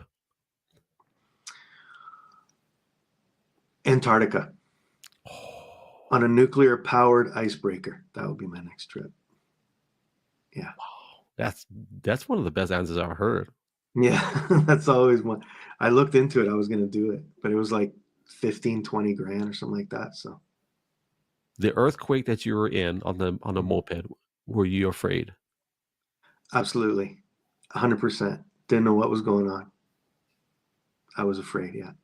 I didn't know what to expect, what was going to happen. So, but my instincts were to start filming for some reason. So, but that's the live streamer in me or in us, right? To go to that first. Yeah. Your desire moving forward to be married or single? I can't answer that. I'll be honest with you. I've been married 25 or almost 25 years, and I'm grateful. And me and my wife were just talking about it. It's like, I told her, I don't know what we would be like if we hadn't have met. Like, and I said, I think one of us would be in jail. You just never know. But I joke about it. But I do wish you well in whatever you choose, because you're a great man. And yeah. Okay, 3 more questions. I think 3 more. Pepsi or Coke? Coke. American Kit Kat or Japanese Kit Kat? Oh, wow. If it's something interesting, it's probably Japanese, but I think Americans are starting to do it too. I'll probably go Japanese. I'll stay loyal to where I am. Why do they say expats? Expatriate Okay. Is someone who's lived in another country, moved somewhere else, and yeah, that's what they call it, expatriates. Yeah, I don't know what the etymology of that word is, but yeah, someone who's moved from their home country to another country is an expat. What is I'm not a sports guy, but I would ask you this question. What is the number 1 sport in the world? Soccer, I'd say. Yeah, and it's very easy to play, and yeah, I guess I would say soccer, I think, is number 1 sport in the world. Yeah. 2 more questions and we're done. Okay. Do you see a future in the live streaming world? There's no trick question, however you want to answer it. Do I say future for live streaming or for me for live streaming? Or both, either or. Yes. I think even more, because speeds are still getting faster. And as they get faster, the quality of video get better. And because a lot of the problems now with live streaming are technical, not getting signals or that. It's gotten much better since we've been doing it. So a lot better. I think it's going to get better technically. Yeah, absolutely. I think that's the barrier, is the technological barrier. So the only problem is people nuisance streamers making a negative, which is a big issue here, which is something maybe we'll talk about next time. We'll talk there's about a lot of nuisance streamers here, live streamers. So that's not a good thing too. But definitely we'll talk about that, because I did listen to that on your last podcast. I forget his name. He's a fellow expat as well. He did a podcast where he talked about that nuisance streamers. Yeah, and that is an issue. I did look it up, and that is a real issue, for sure. Yeah, there's 3 of them in the news here. One of them was a native Japanese too, and he was crazy. Yeah, it wasn't very good. So, and ever since then, you go into places and even to outdoor events, and there's signs that say no live streaming. I'd never seen that before, but because of these 3 guys, that's something that's happened now. So, and just negative to everybody, right? Everybody associates something negative with a YouTube. They see a YouTuber, it's like, oh god. Yeah. Yeah, that's not good. I think we'll do an intensive live streaming discussion next time. Yeah. I think I'd love to. Just live streaming. For sure. Last question. Okay. You are a teacher. You've been teaching English for a while. Yeah. And so I think this would be a fair question to ask. And I don't know if you could answer it, but I hope you can. Is what is your desire for the next generation after you and I have gone? What is your desire for the next generation? Next generation of just in general? Maybe people that you've come across and you've had the privilege of teaching, or even on live streaming. Like, before you answer, I'll tell you this. I've learned so much from you. I've learned how to become a broadcaster, how to become someone that shares content. I've learned to be to have variety. So without sounding all weird and like, I have no gain from this, but what you share with the world spoke to me volumes. And so for me, on a generational aspect, what you share with me, believe it or not, my kids see that. Because when dad That's true. Yeah. they see dad doing that. So that's how I would frame that for myself. For you, like, is there anything for you that you, when Dave in Osaka, in Hawaii, as we say, is Makadai dead, he's dead and gone, what would your desire for them, maybe from you, what would you like for them to see or get from you? Like, what is your desire for them after you've gone? That's a great question. And I've never thought about, but I have thought about that this is maybe a permanent document of me after I'm gone, and all of our peers too. And this is going to live forever. What do I hope? Well, I had an answer for it in general, the next generation, but if you're going to put it in the context of live streaming, I think one of the things is historically a document. One of the big things that people watch is the geisha, and sometimes you get a lot of slack from that.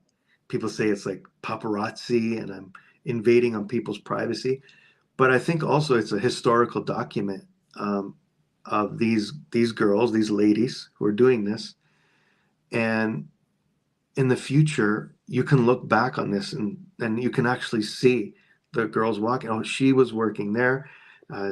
She was working at this time, or we didn't see her there. So I think in that sense, it's a historical document of what's happening in terms of that. So that's my way of saying that. I don't have a problem with that. A lot of people did, and I do get a lot of negative comments about that. But if you take it in that perspective, yeah, it's a historical document. In terms of next generation, well, I can say it maybe using it positively. We're going back to the theme of nuisance streamers. I like to think that I do things positively. I like to think that I use it in a positive way, and I don't do it for massive financial gains. So to do it in that spirit, and to convey a message, whatever that individual's message is, and to show them that anybody can do it, any regular Joe can do it, then that's great. I like to think of myself as the regular Joe. So any kid who's watching, who sees it and says, "Oh, that's a cool way to interact with people. I want to try that too." In that sense, yeah, that's. I'd love to see the generation, and I can say maybe more. I think the world is getting more polarized. Like, I'm going to get maybe a little bit more of the next generation. The world is becoming more polarized.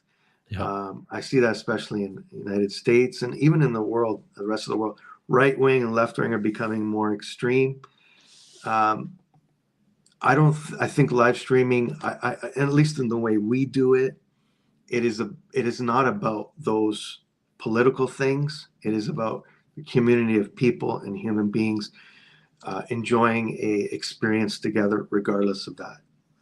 The broadcasts are not political, nothing about any sort of ideology, and we're talking about things that we have in common rather than what our differences are.